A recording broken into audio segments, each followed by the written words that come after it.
Buenas, estamos en el consiguiente tema de suma superior y suma inferior y el cálculo de área. ¿Qué es esto de la suma superior y suma inferior? Tenemos que las sumas superior e inferior son la versión como más formal de las áreas de los rectángulos contenidos y contienen a la región limitada por F. Cuando se consideran particiones cada vez más finas, ambas sumas se corresponden con el área que deseamos calcular. Las propiedades que veremos en el punto siguiente, como este. El procedimiento utilizado en el ejemplo anterior puede generalizarse de la manera siguiente. Tenemos que considerar una región plana limitada en su parte superior por la gráfica de una función continua, y ojo con esto, no puede estar negativa, como se muestra en la figura 4.9. Esta región está limitada por su parte inferior por el eje X y la frontera izquierda y derecha por las rectas verticales X igual a A y X igual a B, es decir, X igual al primer término y X igual al segundo término. Para aproximar el área de la región, se empieza subdividiendo el intervalo cerrado del primer término y segundo término en n subintervalos, cada uno de longitud delta x igual al segundo término menos el primer término sobre n, como se muestra en la figura 4.10. Sus puntos terminales de los intervalos son los siguientes. Tenemos que el intervalo es a y b cerrado y se divide en n, y el subintervalo de ancho es igual a delta x, que va a ser igual al segundo término menos el primer término sobre n. Como f es continua, el teorema del valor extremo garantiza la existencia de un valor mínimo y uno máximo de f de x en cada intervalo.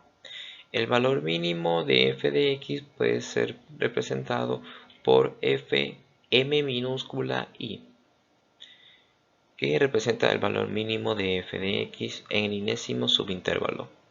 Luego tenemos f de m mayúscula i, que es el valor máximo de f de x en el enésimo subintervalo. A continuación, pasamos a definir un rectángulo inscrito, que se encuentra de la enésima subregión, y un rectángulo circunscrito, que puede extenderse fuera de la enésima región. La altura del enésimo rectángulo inscrito es del valor mínimo de f de x en el enésimo subintervalo, y la altura del enésimo rectángulo circunscrito es para el valor máximo en el enésimo subintervalo de f de x. Para cada i, el área del rectángulo inscrito es menor que o igual que el área del rectángulo circunscrito. El área del rectángulo inscrito, entendemos por esto que es menor o igual que el área del rectángulo circunscrito. La suma de las áreas de los rectángulos inscritos recibe de nombre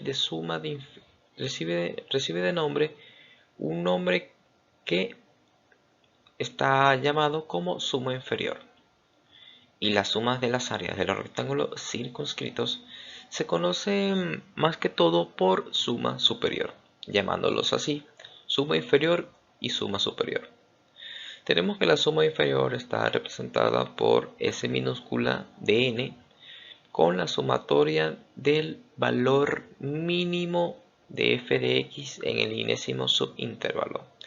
También lo podemos llamar como área de rectángulos inscritos. Y la suma superior está representada por S mayúscula de n con la sumatoria de f del valor máximo del enésimo subintervalo de delta x.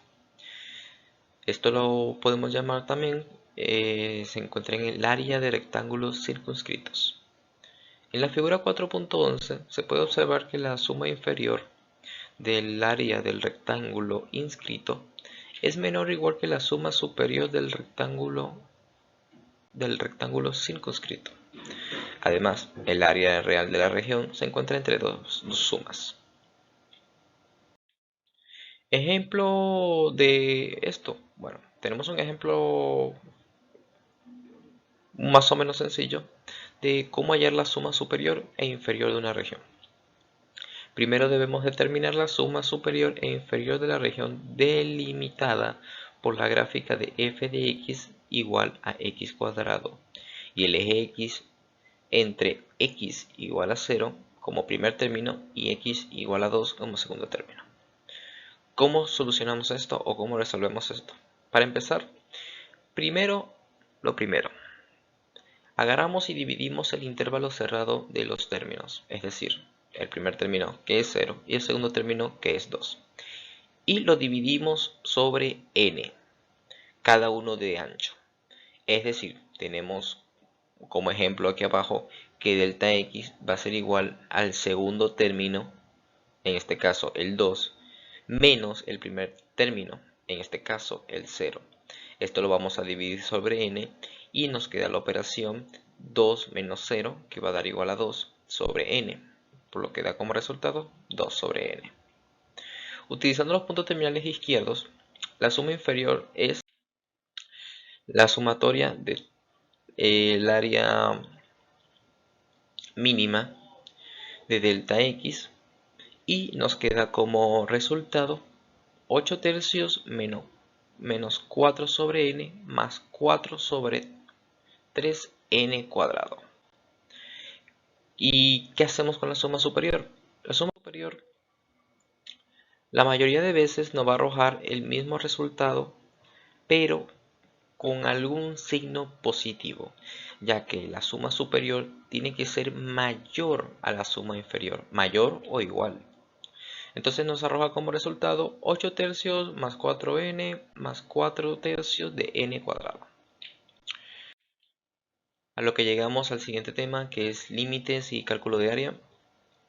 En el ejemplo que vimos antes de suma inferior y suma superior, ilustramos algunos aspectos importantes acerca de las sumas inferiores y superiores. Primero, advertir que para cualquier valor n, la suma inferior es menor o igual que la suma superior. Esto es de lo que estaba hablando anteriormente. Segundo, la diferencia entre estas dos sumas disminuye cuando n aumenta. De hecho, si se toman los límites cuando n tiende a infinito, tanto en la suma superior como en la suma inferior, se aproximan al mismo resultado, es decir, 8 tercios. Tenemos también que el límite de la suma inferior se representa de la siguiente forma, y el límite de la suma superior de igual manera nos arroja el mismo resultado.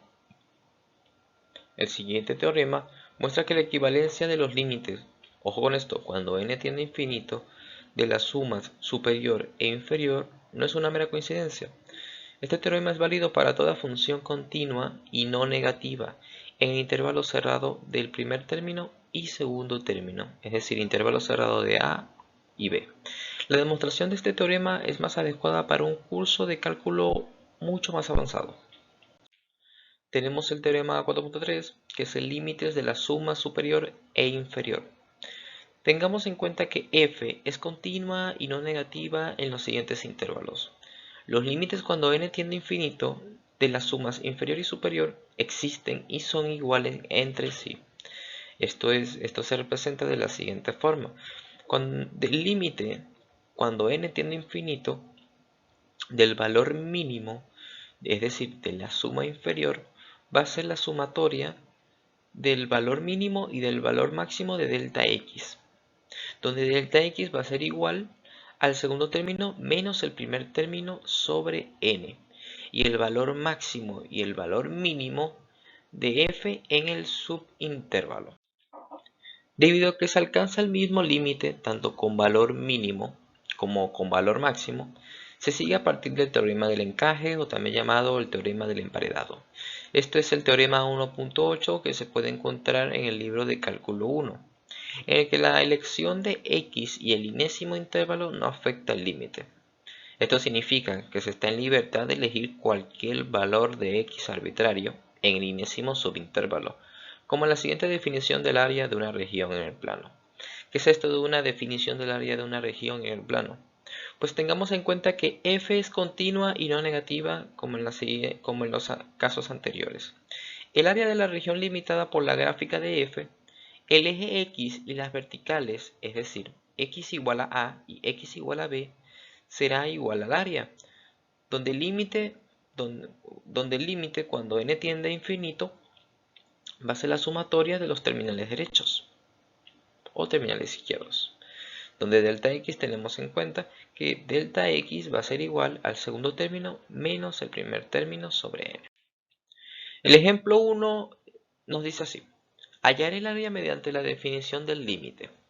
El ejercicio indica que debemos encontrar el área de la región limitada por la gráfica f de x igual a x cúbica. El eje x y las rectas verticales van a tener un valor de x igual a 0 y x igual a 1, como se muestra en la figura 4.14, en la que nos dice que el área de la región acotada por la gráfica de f, el eje x tendrá de verticales x igual a 0 y x igual a 1. Solución de dicho ejemplo. Se empieza notando que f es continua y no negativa. Eso es verdad, eso es cierto. Tenemos un intervalo cerrado que son continuos y ninguno de los dos es negativo. Después se divide el intervalo 0,1 en n subintervalos, es decir, la misma fórmula que hemos dicho anteriormente sobre cómo sacar delta x, es decir, el segundo término menos el primer término sobre n, por lo que tenemos 1 menos 0 sobre n, que nos va a dar de resultado 1 sobre n, por lo que el ancho va a ser igual a 1 sobre n. De acuerdo con la definición de área, debemos elegir el valor de x en el enésimo subintervalo. En este ejemplo que he colocado, los puestos terminales derechos, es decir, ci igual a in, resultan ser un poco adecuados. Los puntos terminales derechos tendrán el valor de 1 sobre n. Viendo la sumatoria y haciendo los cálculos sobre el límite cuando n tiende a infinito, tenemos que el área de la región va a ser igual a 1 sobre 4. El ejemplo 2 nos dice lo siguiente: hallar el área mediante la definición del límite, pero esta vez un poco más dinámico. Nos dice el ejercicio que debemos determinar de la región limitada por la gráfica de f de x cuando es igual a 4 menos x cuadrado. El eje x y las rectas verticales x igual a 1 y x igual a 2, como se indica en la figura 4.15, que nos dice que el área de la región está acotada por la gráfica de f en el eje x, y esto tendrán valores de x igual a 1 y x igual a 2. La solución de este ejemplo es así. Debemos de tomar en cuenta las condiciones o los términos que teníamos anteriormente. ¿F es continua? Sí. ¿Es no negativa? También. En el intervalo 1 y 2. Y de tal modo se empieza dividiendo el intervalo en n, por lo que cada ancho de delta x va a quedar igual a 1 sobre n. Eligiendo el punto terminal derecho de cada subintervalo se obtiene el área. Haciendo los cálculos de los puntos terminales derechos, cuando el límite de n tiende a infinito, nos da como resultado que el área de la región es de 5 tercios. El último ejemplo para terminar ya esta sección, debemos de considerar primero una región limitada, pero vamos a cambiar colocando el eje y en vez del eje x. El ejemplo 3 nos dice así: una región limitada por el eje y. El ejercicio nos dice lo siguiente: debemos encontrar el área de la región limitada por la gráfica de f de y cuadrada y el eje y para 0 menor o igual y menor o igual 1, como se muestra en la figura 4.16. Ahí lo pueden ver un poco más detallado abajo. Y pasamos a la solución de este ejemplo. La solución, primero debemos evaluar el problema. ¿La función es continua? Sí. ¿Es no negativa de y? Sí. por lo que podemos seguir utilizando el mismo procedimiento básico que hemos ilustrado en los ejemplos anteriores. Primero empezamos dividiendo el intervalo, es decir, 0 y 1, en n subintervalos, por lo que el ancho va a ser de delta y, ya que hemos cambiado el eje, ojo con eso, y esto va a ser igual a 1 sobre n. Después, utilizando los puntos terminales superiores, se obtiene lo siguiente.